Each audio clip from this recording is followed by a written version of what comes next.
Rack of lamb. Tender, juicy, delicious. Nothing warms the home like a meal with loved ones. And in the wintertime, nothing surpasses the aroma of succulent lamb on the table. So what we're going to do now is we're going to cut the rack in half. There's 8 bones.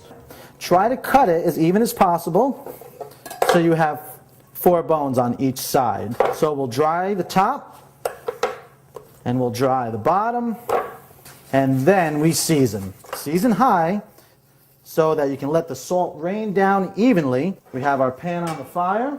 We're going to add our oil, and let's put the rack of lamb in. Now try to get a flat sear. Tilt it so you have some oil.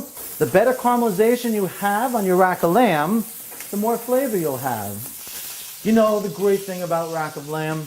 There's so many things you can do with it.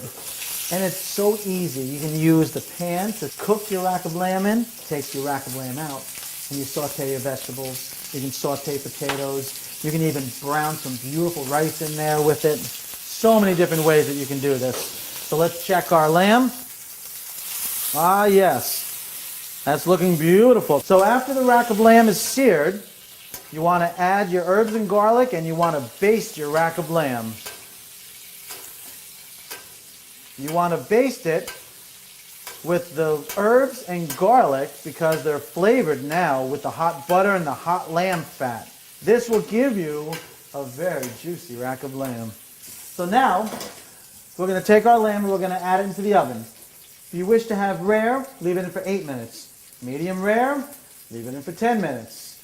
After medium rare, you can leave it in for maybe another minute or 2, but you won't have the same flavor if it's served medium rare.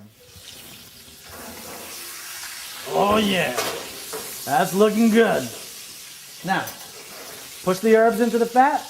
We're going to dump this fat off though. We don't want this in our rack of lamb. So dump it into a bowl, and we're going to add some other seasonings to it.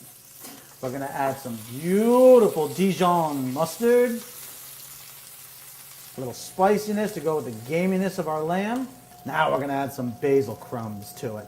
This is a mixture of basil, toasted sunflower seeds, garlic, salt, pepper, and some breadcrumbs, and lots of olive oil. And now we're going to put it back in the oven just for another minute to brown.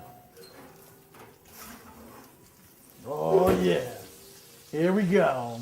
See how the crumbs are nicely browned? So it's important after the rack of lamb is roasted to let it rest for 3 to 4 minutes before you cut it. If you cut it too early, all the juices and flavor will run out of the rack of lamb. So while our rack of lamb is resting, let's make the vegetables. We're going to add some fresh butter to the pan. We're going to add some minced shallot. We're going to add a little bit of garlic to the pan.